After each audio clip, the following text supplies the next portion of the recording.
Question number first, समपराश्री यानी isotonic विलयन की परिभाषा बताना है आपको। सोल्यूशन इसको बोलते हैं, ठीक है। ये 2 अंक में आया था पिछले साल के पेपर में, 2 नंबर का आया था, ठीक है।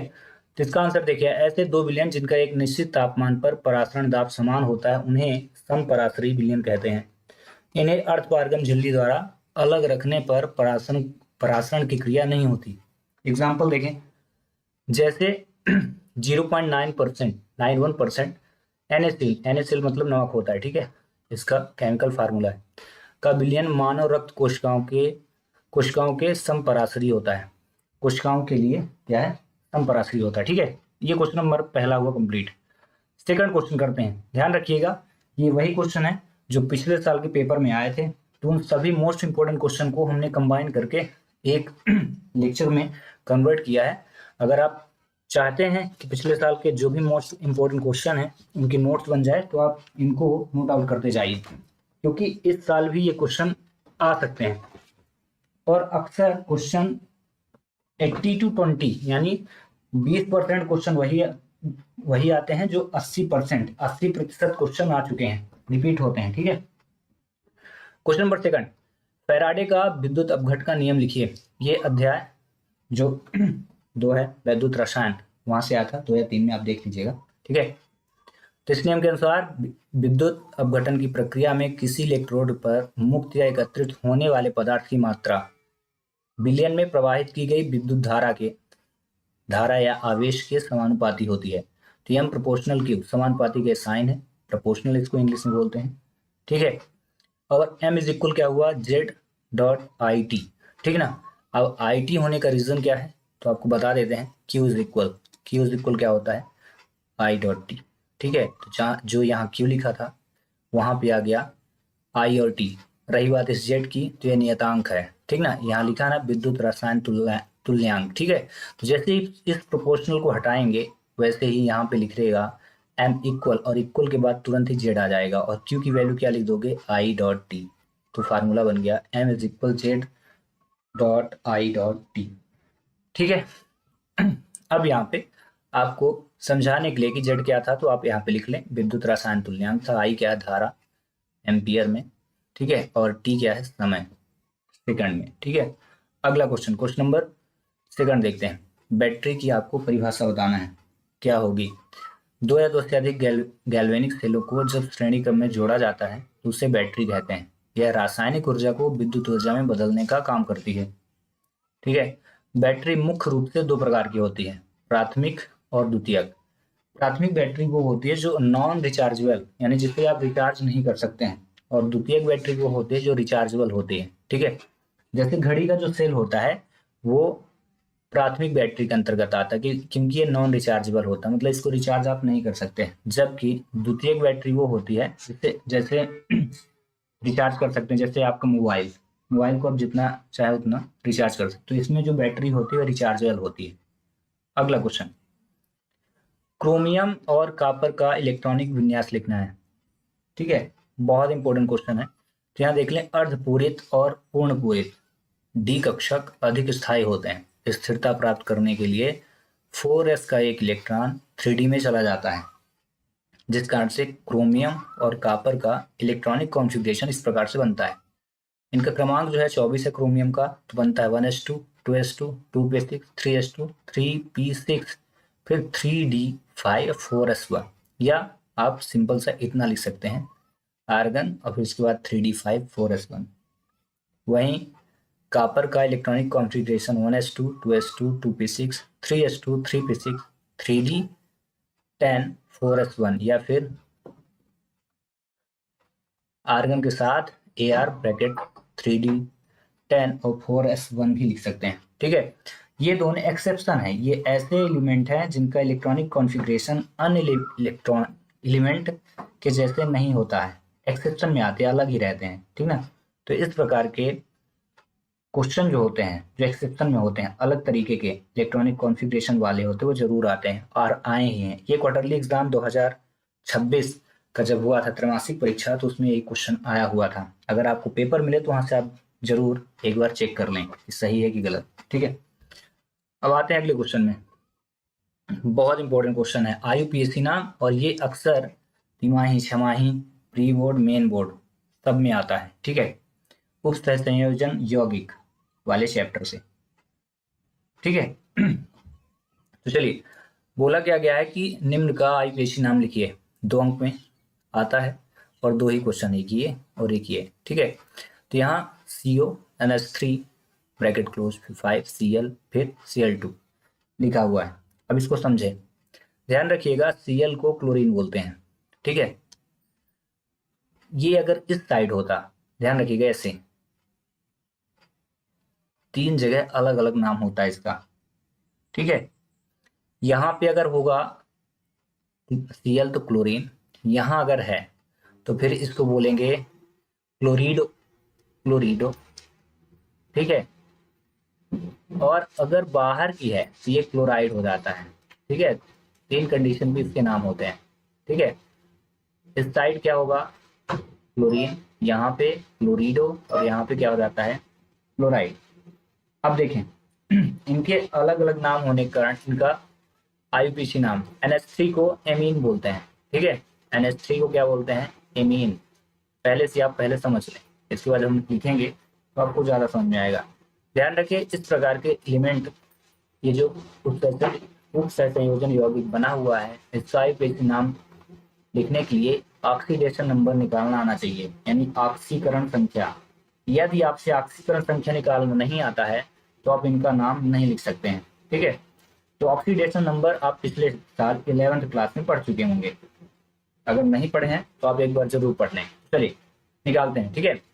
ये उदासीन एलिमेंट है, पहली बात ध्यान रखना, एमीन जो होता है उदासीन एलिमेंट होने के कारण इसकी ऑक्सीडेशन नंबर 0 होती है, ठीक है। अब इनके नाम जब हम लिखेंगे, ठीक है, तो पहले हम लिगेंड, ये लिगेंड कहलाता है, इसका नाम लिखेंगे। यहाँ पे देखो 5 लिखा है, 5 लिखा होने का इसको पेंटा बोलेंगे, ठीक है। तो हो गया क्या, पेंटा एमीन। मैंने पहले ही बोला कि Cl अगर अंदर है तो क्या होगा, क्लोरीडो, पेंटा एमीन क्लोरीडो। ये जो है इसका नाम है कोबाल्ट, ठीक है, पेंटा एमीन क्लोरीडो, कोबाल्ट। और ये क्लोराइड, ये बाहर, इसके जस्ट बाहर है तो क्या हो जाएगा, क्लोराइड। अब रही बात इसकी, यहाँ 3 क्यों आए, तो आपको बता दें, एमीन जो है उदासीन लिगेंड होने का इसकी जो ऑक्सीडेशन नंबर है 0 हो जाएगी, और इसकी ऑक्सीडेशन नंबर मुझे पता करना है, तो यहाँ हो जाएगा x + 0 × 5, क्योंकि 5 का इंटू करना है 5, और Cl क्या होता है माइनस में, ठीक है, इज इक्वल, यहाँ क्लोरीन बाहर कितने हैं, 2 हैं तो 2 लिखिए। इसके बाद x + 0 + -1 इज इक्वल टू, तो देन x इज इक्वल क्या हो जाएगा 2, और माइनस उधर चला जाएगा तो +1, तो x इज इक्वल क्या होगा 3। इसीलिए यहाँ जो ऑक्सीडेशन नंबर आया वो क्या आया, 3 आया। आगे समझे। अब इसकी विस्तृत जानकारी जो है ना, हम आपको जब इस चैप्टर में पढ़ाएंगे IUPAC नाम, तो 0 से इनफाइनाइट जब पढ़ाएंगे तब आपको बताएंगे, बाकी थोड़ी सी जानकारी हम आपको देते जा रहे हैं। ऐसे यहाँ पे आएंगे तो यहाँ ये निकिल है, और इसकी ऑक्सीडेशन नंबर पहले आपको फाइंड करना है। ये जो है ये कार्बोनिल है, और कार्बोनिल उदासीन लिगेंड है, और उदासीन लिगेंड का जो ऑक्सीडेशन नंबर होता है वो भी 0 होता है, ठीक है। तो हम इसका पहले निकाल लेते हैं, यहाँ x लिखेंगे, प्लस लिखेंगे, और ये 0 है तो 0 × 4 इज इक्वल 0, तो x इक्वल क्या हो जाएगा 0, यानी ऑक्सीडेशन नंबर इसका 0 आएगा। देखो यहाँ 0 लिखा है, निकल। तो टेट्रा, टेट्रा का मतलब क्यों, क्योंकि यहाँ क्या है 4 लिखा है, इसको बोलते हैं tetra. 1 mono, 2 di, 3 tri, 4 tetra, 5 penta, ठीक है, इस प्रकार से लिखते हैं। ये हो गया टेट्रा कार्बोनिल, CO कार्बोनिल, और यहाँ लिखा था Ni, इसको कहते हैं निकल, और 0 ऑक्सीडेशन नंबर, ठीक है। ध्यान रखिएगा, हिंदी इंग्लिश दोनों में लिखा है, तो आपको जो समझ में आए उसमें लिखिएगा। ये क्वेश्चन भी हो गया कंप्लीट, ठीक है। अब IUPAC नाम, ये 2 क्वेश्चन पिछले साल आए थे, जरूरी नहीं कि फिर से यही क्वेश्चन आएंगे, बट इससे रिलेटेड बहुत सारी लिस्ट है इस चैप्टर में, उसको आप अच्छे से पढ़ लें। और एक चीज याद रखिएगा, ये तभी आपको समझ में आएगा जब आपको ऑक्सीडेशन यानी ऑक्सीकरण संख्या निकालना आता हो, पहली कंडीशन। दूसरा, लिगेंड का नाम पता हो। लिगेंड किस प्रकार के, 3 प्रकार के लिगेंड, धनात्मक, ऋणात्मक, उदासीन। तीनों लिगेंड की अच्छी जानकारी आप ले लें, उसके बाद ही इन क्वेश्चनों को आप टच करें, अदरवाइज जल जाएंगे आप, ठीक है ना, क्योंकि ये समझ में नहीं आएगा, बता रहे हैं। तो आप पहले ये जो मैं प्रोसीजर आपको बताया इस पे ज्यादा फोकस करिएगा। अब देखिए दो प्रकार से क्वेश्चन आता है। पहला ये किस प्रकार का लिखा रहता है, बोलता है आईयूपीएसी नाम लिखो। और दूसरा ये है कि आईयूपीएसी नाम लिखा रहता है और बोलता है कि उप संयोजन यौगिक के सूत्र को लिखो। सूत्र लिखा है तो आईयूपीएसी नाम लिखना है, और आईयूपीएसी लिखा है तो सूत्र लिखना है। ठीक है, तो चलिए यहाँ पे टेट्राएमीन डाई एक्वा कोबाल्ट लिखा है। अब यहाँ पे समझ लो, एमीन मैंने पहले ही बताया कि NH3 को क्या बोलते हैं, एमीन। ठीक है, एक्वा H2O को एक्वा बोलते हैं, ये याद रखना। ठीक है, Cl को पहले ही बताया कि जब ब्रैकेट के जस्ट बाहर होगा तो क्लोराइड हो जाता है, क्लोराइड। ठीक है, अब यहाँ पे हम देखें ऑक्सीडेशन के जस्ट बाहर क्लोराइड है, इसलिए यहाँ Cl आया। ठीक ना, अब टेट्राएमीन, टेट्रा मतलब 4, तो NH3 के तुरंत बाद देखो 4 लग गया। अब डाई एक्वा, डाई मतलब क्या होता है 2, टेट्रा का मतलब क्या होता है 4। ठीक है, तो यहाँ हो गया 2 H2O। ठीक है, अब ये जो है NH3 के जस्ट पहले CO क्यों आएगा, उसका रीजन है ऑक्सीडेशन के जस्ट पहले जो होता है वो शुरू में लगता है, कोबाल्ट था इसलिए CO लिखा। ठीक है, अब जब आपको ऑक्सीकरण संख्या अच्छे से निकालना आता होगा तभी आप ये जान पाएंगे कि Cl के साथ ही 3 क्यों हुआ। अब इसके रीजन को समझे क्यों हुआ। देखिए आपको पहले ही बताया कि ये क्या होता है उदासीन लिगेंड, तो 0 हो जाएगा, ये भी होता है उदासीन लिगेंड, तो 0 हो जाएगा। तो दोनों 0 हो गए, लेकिन यहाँ पे ऑक्सीडेशन नंबर 3 आया, तो उसका रीजन क्या है, यहाँ Cl क्या होगा, 3 रहा होगा, क्योंकि जब हम इसका ऑक्सीडेशन नंबर ऑक्सीकरण संख्या निकालेंगे तो ये लिखेंगे x, ये दोनों हो गए 0, और इज इक्वल Cl, तो Cl क्या होता है, ओनली Cl लिखेंगे तो -1 होगा। ठीक है, तो 1 तो होगा, लेकिन यहाँ पे 3 लिखा है, इसका मतलब है Cl3 रहा होगा, तो 3 लिखेंगे तो एक वैल्यू 3 आएगी। ठीक है, अब यहाँ पे पोटेशियम टेट्रासाइनोनिक्लेट, साइनो का मतलब होता है Cn। ठीक है, पोटेशियम मतलब K, तो ये हो गया। ठीक है, निकलेट, निकलेट Na हुआ, ए टेट्रा का मतलब हुआ 4, तो ये क्या Cn के बाहर ब्रैकेट क्लोज करके 4 लिखा गया। ठीक है, ये हुई कंप्लीट। अब आते हैं हेलोइल्केन और हेलोइरिन से जो क्वेश्चन आया था उसको देखें। SN1 और SN2 अभिक्रिया में अंतर पूछा गया था, ये आपको नहीं लिखना है, बिल्कुल भी नहीं लिखना है। ठीक है, अंतर लिखना है तो बस अंतर इस प्रकार से लिखें। पहला, यह अभिक्रिया 2 चरणों में पूरी होती है, और इसमें लिख दीजिएगा कि यह अभिक्रिया एक ही चरण में पूरी होती है। दूसरा अंतर लिख दीजिएगा कि यह प्रथम कोड की अभिक्रिया है, और इसमें दूसरा अंतर लिखिएगा कि यह द्वितीय कोड की अभिक्रिया है। बाकी ज्यादा लिखने की जरूरत नहीं है। ठीक है, तीसरा अंतर क्या लिखना है, इसमें कार्बोकैटायन बनता है, इसमें लिखिएगा कि इसमें कोई मध्यवर्ती नहीं बनता है बल्कि संक्रमण अवस्था बनती है। ठीक है, और चौथे नंबर पे या प्राथमिक, द्वितीयक, तृतीयक। ठीक है, first degree, second degree, third degree, या थर्ड डिग्री इनके मतलब ज्यादा बड़ी होगी, थर्ड डिग्री, फिर उससे छोटी सेकंड डिग्री, फिर फर्स्ट डिग्री, हेलोइल्केन, और इसमें जस्ट अपोजिट 1 2 3। ठीक है, तो आपका ये मैक्सिमम 3 नंबर का आएगा, तो 3 ही आपको इसके डिफरेंसेस याद करने हैं। ठीक है, अगला क्वेश्चन, निम्न अभिक्रियाओं के उत्पाद लिखने हैं। ठीक है, यहाँ उत्पादों के नाम लिखना है, लिखना तो लिखा ही था, C6H5 single bond CH double bond CH2 plus HBr। अब मार्कोनिकॉफ के नियम के अनुसार इसका जो नाम बनेगा 1 ब्रोमो, यानी पहले कार्बन पर ब्रोमीन ऐड है, 1 ब्रोमो। ये देखो यहाँ पे इसका उत्पाद जो है ऐसे करने के बाद ये बनने वाला है। ठीक है, C6H5 ये बन गया, इसके बाद CHBr, CH और ब्रोमीन को यहाँ पे ऐड कर दिया गया। ठीक है, इसके बाद क्या बचा, एक हाइड्रोजन, ये देख रहे हो ना, और CH2 ये, तो 2 हाइड्रोजन और प्लस 1 हाइड्रोजन मिलके क्या बना दिए CH3, तो C6H5 CHBr CH, बस इसका उत्पाद नहीं होगा। अब इसका नाम क्या हो जाएगा, 1 ब्रोमो 1 फेनिल एथेन, मतलब पहले ही कार्बन पर ब्रोमीन भी ऐड है और पहले ही कार्बन पर फेनिल। C6H5 मतलब होता है फिनॉल। ठीक है, अब इल होने का रीजन कि एक हाइड्रोजन की कमी यहाँ पे। ठीक है, फेनिल। अब यहाँ पे इसका उत्पाद बनाना है। ठीक ना, एरो लगाना है और लिखना है। तो पहले क्या लिखेंगे, C6H5 CH2 CH, ये पूरा का पूरा यहाँ तक आपको लिख लेना है। इसके बाद फिर से वही ब्रोमीन को ऐड करेंगे, जैसे ही ब्रोमीन को ऐड करेंगे तो यहाँ आ गया, तो बचा क्या, ये हाइड्रोजन बच रहा, तो CH2 के साथ इस हाइड्रोजन को ऐड करोगे तो CH3 हो जाएगा। तो ये एरो लगाने के बाद इतना पूरा आपको लिखना है, समझ गए, C6H5 CH2 CH, ये पूरा का पूरा यहाँ तक है। ठीक है, इसके बाद सिर्फ और सिर्फ हाइड्रोजन जो है ऐड किया गया, और CH3 बन गया, तो क्या होगा 2 ब्रोमो। यानी देखो फर्स्ट कार्बन, ये फर्स्ट कार्बन सेकंड कार्बन, दूसरे कार्बन पर ब्रोमीन ऐड है और दूसरे ही कार्बन पर ये फिनॉल, तो क्या हो गया 2 ब्रोमो 1 फ्लोर। दूसरे कार्बन पर ब्रोमीन है तो ब्रोमो हुआ, देखो 2 ब्रोमो, और ये पहला कार्बन है और इस कार्बन को फेनिल समूह जुड़ा है, C6H5 को फेनिल बोलते हैं, ठीक ना।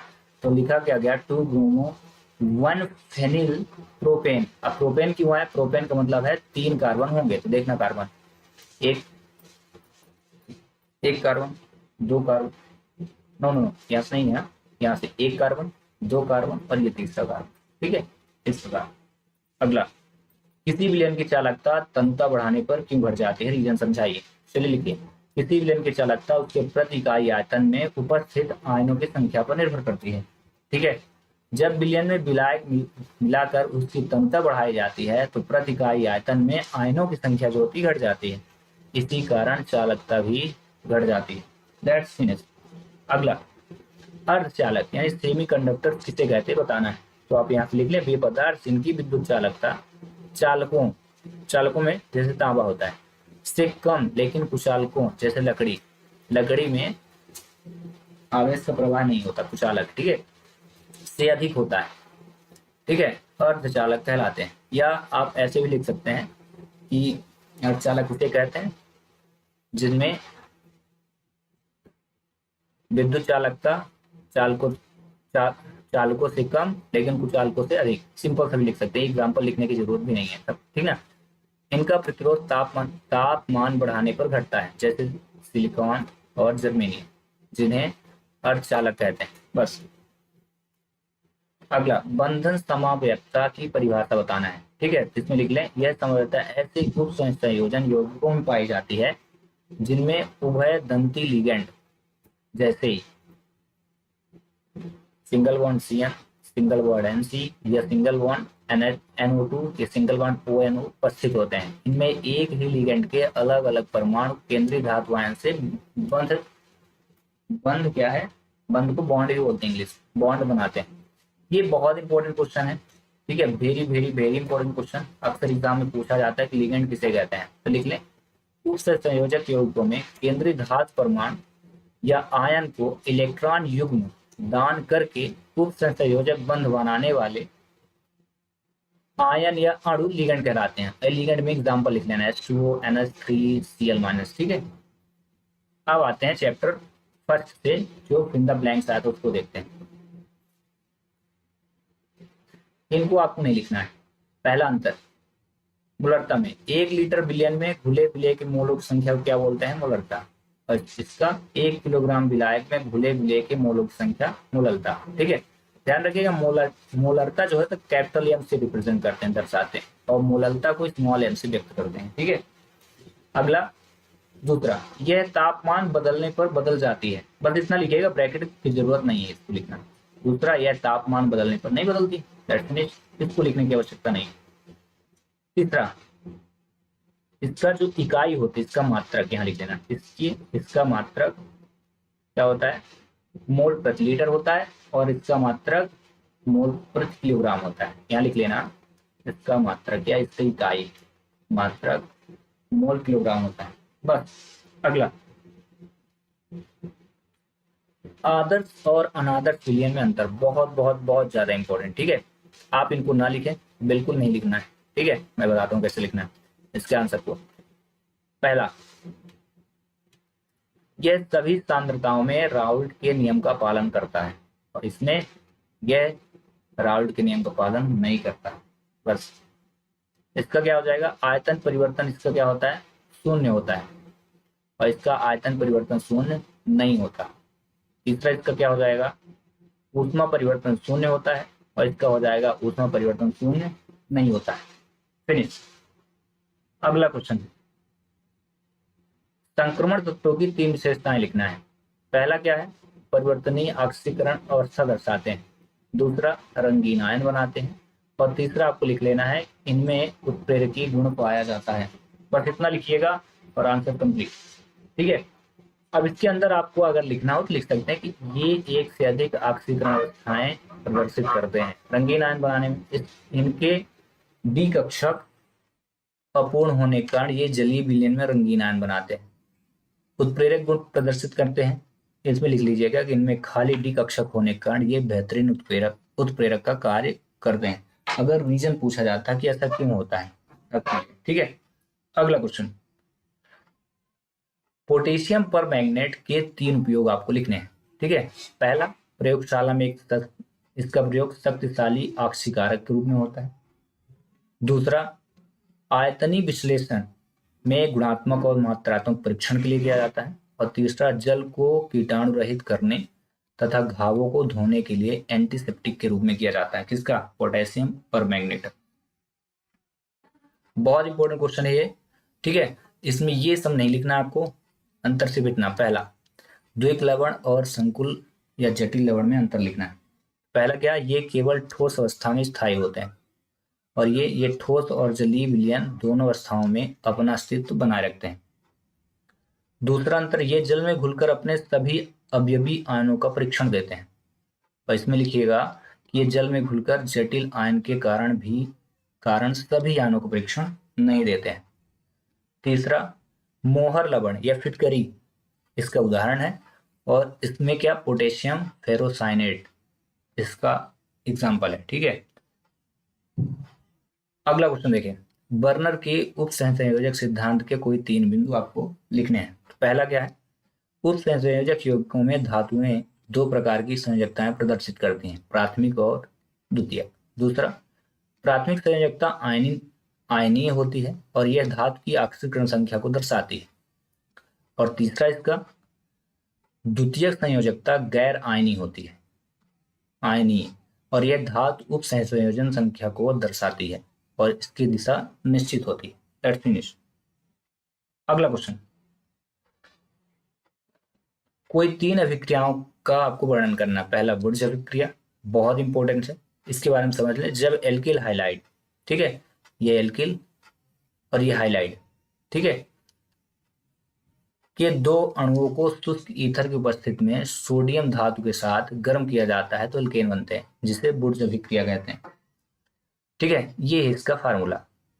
और एल्किल के रूप में आप किसी भी एलिमेंट को लिख सकते हैं, जैसे CH3Cl, ठीक ना, CH3Cl प्लस 2Na, तो ये क्या बना, CH3 यहाँ पे देखें 2CH3, ये CH3 ये CH3 अलग अलग कर दिया गया और 2 क्लोरीन और 2 सोडियम दोनों मिलके 2NaCl बना दिए, ठीक है। अगला, फिटिंग अभिक्रिया, जब एरिल हाइलाइड के 2 अणुओं को शुष्क ईथर की उपस्थिति में सोडियम धातु के साथ गर्म किया जाता है तो डाइफेनिल बनता है, ठीक है। यहाँ पे रिएक्शन लिख देना, 2C6H5Cl प्लस 2Na। उसी प्रकार यहाँ पे डाइफेनिल, इन दोनों को अलग करेंगे तो C6H5 अलग होगा 2 बार, सिंगल बॉन्ड के साथ अलग हुआ।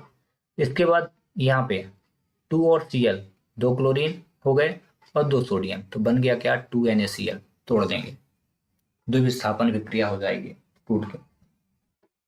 अगला क्वेश्चन, सैंडमेयर अभिक्रिया, जब बेंजीन डाई एजोनियम क्लोराइड को क्यूप्रस क्लोराइड के साथ गर्म किया जाता है तो डाई एजो समूह हट जाता है और क्लोरोबेंजीन बनता है, ठीक है। यहाँ पे भी वही C6H5N2Cl, ठीक है, तो यहाँ से इसको तोड़ देंगे, C6H5 के साथ क्लोरीन हो जाएगा और नाइट्रोजन बाहर आ जाएगी, देखिए। अगला क्वेश्चन, कोलरास का नियम लिखना है और इसके 2 उपयोग, तो लिख लीजिए, किसी विद्युत अपघट्ट की अनंत तनुता पर सीमांत मोलर चालकता उसके सभी धनायनों और ऋणायनों की व्यक्तिगत आयनिक मोलर चालकताओं के योग के बराबर होता है। और ये आपको इसका फार्मूला लिख लेना है। देन इसके उपयोग, पहला, दुर्बल विद्युत अपघट्टों की अनंत तनुता पर मोलर चालकता की गणना करने में, और दूसरा लिख लीजिएगा दुर्बल विद्युत अपघट्टों के वियोजन की मात्रा ज्ञात करने में, बस, ठीक है। अगला क्वेश्चन, संक्षारण किसे कहते हैं परिभाषित करना है और विद्युत रासायनिक सिद्धांत व बचाव के उपाय लिखने हैं। इसकी डेफिनेशन लिखने, संक्षारण, वायुमंडल में उपस्थित गैसों और नमी की उपस्थिति में धातुओं की सतह का धीरे धीरे नष्ट होना संक्षारण कहलाता है। जैसे लोहे पर जंग लगना, ठीक ना। और इसका रासायनिक सिद्धांत समझे। संक्षारण क्रिया में धातु की सतह पर छोटी छोटी विद्युत रासायनिक सेल बनती है, ठीक है। पहला एनोड पर, दूसरा कैथोड पर। अब एनोड पर रिएक्शन, लोहा इलेक्ट्रॉन त्याग कर ऑक्सीकृत होता है। रिएक्शन यहाँ पे लिखेंगे, ये लोहे का फार्मूला होता है, सिंबल है, ठीक है, संकेत Fe। अब यहाँ से दो इलेक्ट्रॉन बाहर, ये क्या होगा, ये दो इलेक्ट्रॉन त्याग दिया, इसलिए 2+, ये बाहर दिखा दिया, ठीक है। जब इलेक्ट्रॉन त्यागेगा तभी यहाँ पे प्लस आयन आएगा। और कैथोड पर क्या है, वायुमंडलीय ऑक्सीजन और H+ आयन मिलकर जल बनाते हैं। तो ऑक्सीजन और ये 4 हाइड्रोजन, यहाँ प्लस का मतलब क्या है कि इलेक्ट्रॉन का त्याग हुआ है। कितने इलेक्ट्रॉन, 4 इलेक्ट्रॉन का त्याग हुआ, तो बना क्या, 2s2, यानी जल का निर्माण हुआ। अगला क्वेश्चन, यहाँ पे बचाव लिखना है कि संक्षारण से बचाव के क्या उपाय हो सकते हैं। धातुओं की सतह पर आप पेंट लगाएं, ग्रीस लगाएं अथवा गैल्वेनीकरण यानी जस्ते की परत चढ़ा दें, इससे संक्षारण से वस्तुएं बच जाएंगी।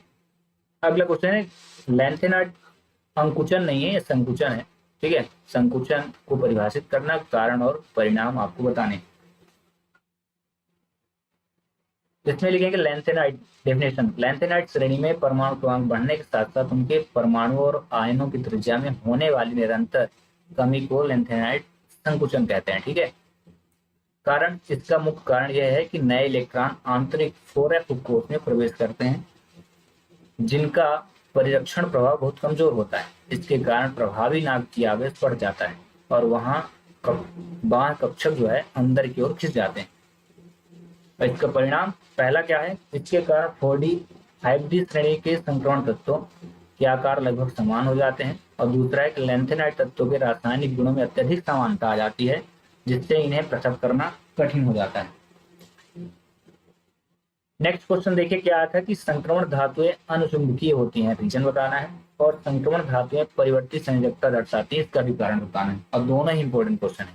पहले को समझ ले, संक्रमण धातुओं के डी कक्षक आंशिक रूप से भरे होते हैं, जिसके कारण उनके पास अयुग्मित इलेक्ट्रॉन उपस्थित होते हैं। इन अयुग्मित इलेक्ट्रॉनों के चुंबकीय आघूर्ण के कारण ये चुंबकीय क्षेत्र की ओर आकर्षित होते हैं, जिस कारण ये अनुचुंबकीय व्यवहार दर्शित करते हैं। वहीं दूसरा कि संक्रमण धातु में बाह्य कक्षक आंतरिक कक्षक के बीच ऊर्जा का अंतर बहुत कम होता है, इसलिए रासायनिक बंध बनाने में इन दोनों कक्षकों के इलेक्ट्रॉन भाग ले सकते हैं, जिससे एक से अधिक ऑक्सीकरण अवस्था या परिवर्तित संयोजकता प्रदर्शित करते हैं। अगला क्वेश्चन, ये न्यूमेरिकल आया था कि मोलर क्वथनांक उन्नयन स्थिरांक की आपको परिभाषा कर देना है। बहुत इंपॉर्टेंट क्वेश्चन है, चैप्टर 1 का है, ठीक है। और अणुभार में संबंध व्यक्त करना है। डेफिनेशन को समझ लें, ठीक है। जब किसी शुद्ध विलायक के 1 किलोग्राम में कोई अवाष्पशील विलेय पदार्थ का 1 मोल घोला जाता है तो उसके क्वथनांक में होने वाली वृद्धि मोलर क्वथनांक उन्नयन स्थिरांक कहलाती है। इसे K और D से व्यक्त करते हैं, प्रदर्शित करते हैं। इसकी इकाई जरूर याद कर लें, capital K kg mole inverse 1।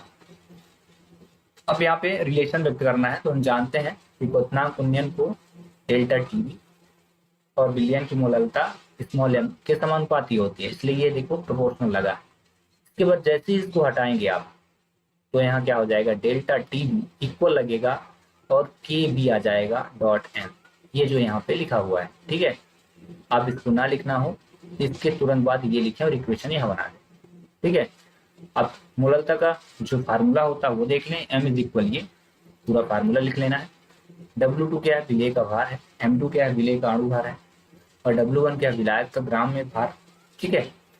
इसी प्रकार से डेल्टा टीबी इज इक्वल केबी हो जाएगा, सिंपल सा डेल्टा टीबी हो गया और केबी हो गया। बाकी सब ये A to Z फार्मूला लिख दिया गया। और विलेय का अणुभार अगर M2 हो तो M2 यहाँ पे आ जाएगा, ठीक है। M2 निकालने के लिए करेंगे कैसे, ध्यान रखना, M2 है फाइंड करना है, तो देखो M2 को हम ऊपर ले लिए, यहाँ पे यहाँ लिख लिए और ये तुरंत ही यहाँ आ जाएगा। तो देखना M2 इज इक्वल हुआ, पूरा जितना ऊपर लिखा है KB लिखा, W2 लिखा 1000, देखो KB W2 ये लिखा गया और ये नीचे आ गया, M2 ऊपर चला गया, ये देखो डेल्टा TB W कंप्लीट। अगला, ये क्वेश्चन न्यूमेरिकल आया था आपके पेपर में, ठीक ना। बेंजीन का क्वथनांक कितना दिया है, 1.8 ग्राम अवाष्पशील विलेय को 90 ग्राम बेंजीन में घोलने पर विलयन का क्वथनांक बढ़कर इतना हो जाता है। तो मोलर भार की गणना करना है, केवी का मान ज्ञात करना है। तो जितना पहले गिवन है उसको रख लें।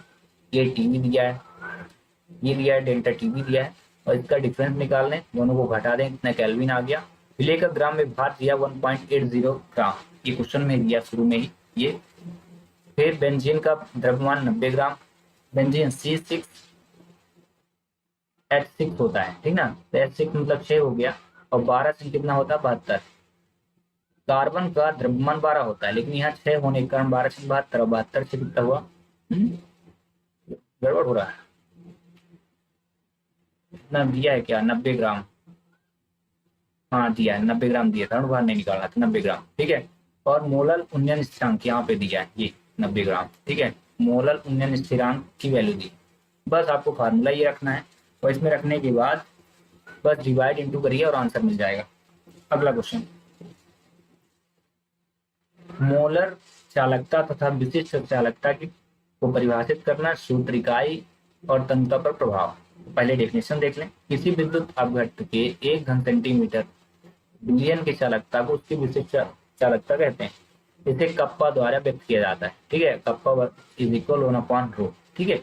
और इसकी इकाई जो है ओम इनवर्स, सेंटीमीटर इनवर्स, या सीमेंस सेंटीमीटर इनवर्स कहते हैं। इसका प्रभाव, तन्यता बढ़ाने पर विशिष्ट चालकता घट जाती है, क्योंकि इकाई प्रति इकाई आयतन में क्या होती है, आयनों की संख्या में कमी पाई जाती है। अगला, मोलर चालकता। निश्चित तापमान पर विलयन में घुले किसी विद्युत अपघट्ट के एक मोल द्वारा उत्पन्न आयनों की जो चालकता होती है उसको मोलर चालकता कहते हैं, ठीक है। इसको रिप्रेजेंट इस साइन द्वारा किया जाता है, delta M, kappa into 1000/m। और ये फार्मूला, इकाई sorry, ohm inverse centimetre square mole inverse 1, वही। और यहाँ पे तन्यता का प्रभाव कि तन्यता बढ़ाने पर मोलर चालकता का मान क्या होता है, बढ़ता है। उसमें घटता है, इसमें बढ़ता है, क्योंकि कुल आयतन बढ़ने से आयनों की गतिशीलता क्या हो जाती है, बढ़ जाती है, ठीक है। और इस प्रकार सभी मोस्ट क्वेश्चन हुए कंप्लीट। एक क्वेश्चन है कि सीसा संचायक सेल का सचित्र आपको वर्णन करना है। जब बैटरी उपयोग में होती है तब इस सेल की अभिक्रिया भी लिखना है। तो पहले इसकी आपको डायग्राम बना लेना है, आपको बुक में मिल जाएगा। इसके बाद इसमें लिखना है कि इसमें एनोड स्पिंजी लेड की प्लेट का बना होता है, कैथोड डाइऑक्साइड से भरी हुई लेड ग्रिड की बनी होती है। विद्युत अपघट्ट के रूप में लगभग 38% सांद्रता वाला सल्फ्यूरिक अम्ल इसमें भरा जाता है।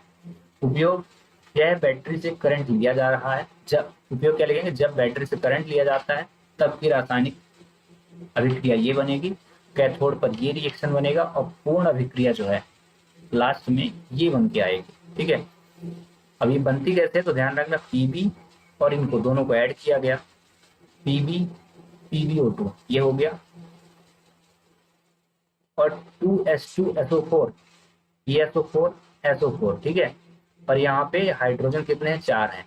2H2 किया, 2 दूनी फिर से 4 हो गए, ठीक है। और उस पार के जितना एलिमेंट उसको ऐड कर देंगे आप, PbSO4 तो 2 PbSO4 हो गया, और 2 इलेक्ट्रॉन यहाँ से आगे आ गया, और 2H2O यानी जल बनाते हैं, लिख देंगे। समझ गया क्या कैसे ऐड किए हैं, एक बार फिर से देख लें, ठीक है।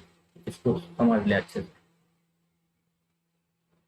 पीबी और इसको ऐड करेंगे, यहाँ लिखेंगे SO4 2 हो गए, और ये हाइड्रोजन 4 हाइड्रोजन, तो 2H2 हो गया, तो 2H2SO4 बना दिया। और यहाँ पे PbSO4 2 PbSO4, और लास्ट में 2H2 को लिख देना है। और इस प्रकार जितने भी पिछले साल के क्वार्टरली एग्जाम में क्वेश्चन आए थे उनके सभी आंसर हुए कंप्लीट। हम मिलेंगे कुछ नए क्वेश्चनों के साथ, सिर्फ इंपॉर्टेंट क्वेश्चनों के साथ नेक्स्ट लेक्चर में। Thanks for watching.